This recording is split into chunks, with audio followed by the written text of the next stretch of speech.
to meditate. The instruction was to simply pay attention to my breath, and when my mind wandered, to bring it back. Sounded simple enough, yet I'd sit on these silent retreats, sweating through t-shirts in the middle of winter. I'd take naps every chance I got because it was really hard work. Actually, it was exhausting. The instruction was simple enough, but I was missing something really important. So why is it so hard to pay attention?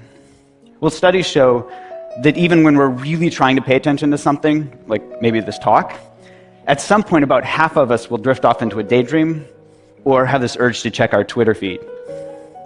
So what's going on here? It turns out that we're fighting one of the most evolutionarily conserved learning processes currently known in science, one that's conserved back to the most basic nervous systems known to man. This reward-based learning process is called positive and negative reinforcement, and basically goes like this.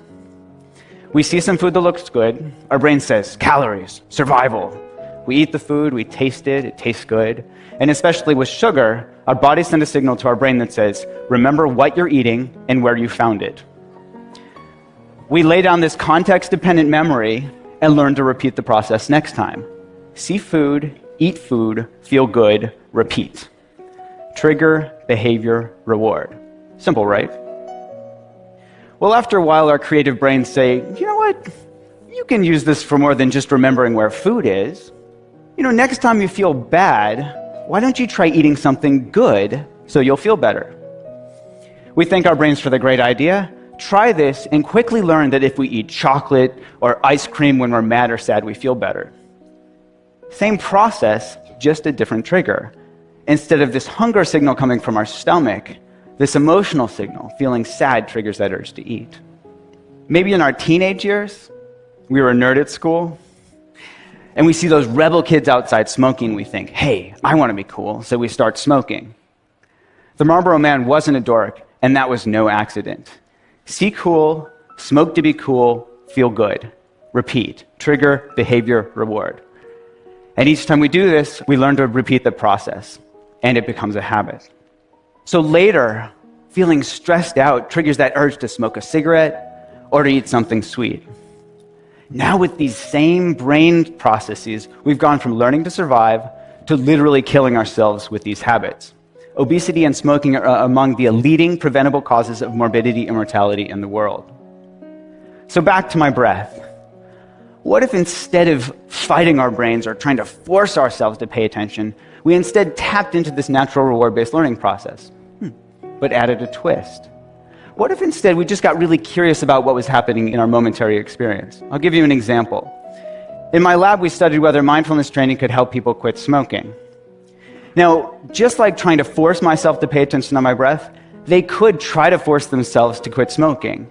And the majority of them had tried this before and failed, on average 6 times. Now, with mindfulness training, we dropped a bit about forcing and instead focused on being curious. In fact, we even told them to smoke. What? Yeah, we said, go ahead and smoke. Just be really curious about what it's like when you do. And what did they notice? Well, here's an example from one of our smokers. She said, mindful smoking smells like stinky cheese and tastes like chemicals. Yuck. Now, she knew cognitively that smoking was bad for her. That's why she joined our program. What she discovered just by being curiously aware when she smoked was that smoking tastes like shit. Now, she moved from knowledge to wisdom. She moved from knowing in her head that smoking was bad for her to knowing it in her bones. And this spell of smoking was broken. She started to become disenchanted with her behavior. Now, the prefrontal cortex, that youngest part of our brain from an evolutionary perspective, it understands on an intellectual level that we shouldn't smoke. And it tries its hardest to help us change our behavior, to help us stop smoking, to help us stop eating that second, that third, that fourth cookie. We call this cognitive control. We're using cognition to control our behavior. Unfortunately, this is also the first part of our brain that goes offline when we get stressed out, which isn't that helpful. Now, we can all relate to this in our own experience. We're much more likely to do things like yell at our spouse or kids when we're stressed out or tired, even though we know it's not going to be helpful. We just can't help ourselves. Now, when the prefrontal cortex goes offline, we fall back into our old habits, which is why this disenchantment is so important. Seeing what we get from our habits helps us understand them in a deeper level, to know it in our bones, so we don't have to force ourselves to hold back or restrain ourselves from behavior. We're just less interested in doing it in the first place. And this is what mindfulness is all about. Seeing really clearly what we get when we get caught up in our behaviors, becoming disenchanted on a visceral level, and from this disenchanted stance, naturally letting go. This isn't to say that, poof, magically we quit smoking, but over time, as we learn to see more and more clearly the results of our actions, we let go of old habits and form new ones. The paradox here is that mindfulness is just about being really interested in getting close and personal with what's actually happening in our bodies and minds from moment to moment. This willingness to turn toward our experience rather than trying to make unpleasant cravings go away as quickly as possible. And this willingness to turn toward our experience is supported by curiosity, which is naturally rewarding. What does curiosity feel like? It feels good. And what happens when we get curious? We start to notice the cravings are simply made up of body sensations. Oh, there's tightness, there's tension, there's restlessness, and that these body sensations come and go. These are bite-sized pieces of experiences that we can manage from moment to moment, rather than getting clobbered by this huge, scary craving that we choke on. In other words, when we get curious, we step out of our old fear-based reactive habit patterns, and we step into being. We become this inner scientist, where we're eagerly awaiting that next data point. Now, this might sound too simplistic to affect behavior, but in one study we found that mindfulness training was twice as good as gold standard therapy at helping people quit smoking. So it actually works. And when we studied the brains of experienced meditators, we found that parts of a neural network of self-referential processing called the default mode network were at play.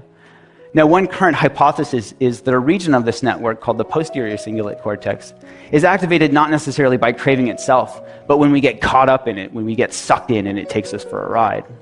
In contrast, when we let go, step out of the process just by being curiously aware of what's happening, this same brain region quiets down. Now we're testing app and online-based mindfulness training programs that target these core mechanisms, and ironically, use the same technology that's driving us to distraction to help us step out of our unhealthy habit patterns of smoking, of stress eating, and other addictive behaviors. Now, remember that bit about context-dependent memory? We can deliver these tools to people's fingertips in the contexts that matter most, so we can help them tap into their inherent capacity to be curiously aware right when that urge to smoke or stress eat or whatever arises. So if you don't smoke or stress eat, maybe the next time you feel this urge to check your email when you're bored or you're trying to distract yourself from work, or maybe to compulsively respond to that text message when you're driving, see if you can tap into this natural capacity. Just be curiously aware of what's happening in your body and mind in that moment. It will just be another chance to perpetuate one of our endless and exhaustive habit loops, or step out of it. Instead of see text message, compulsively text back, feel a little bit better, notice the urge, get curious, feel the joy of letting go, and repeat. Thank you.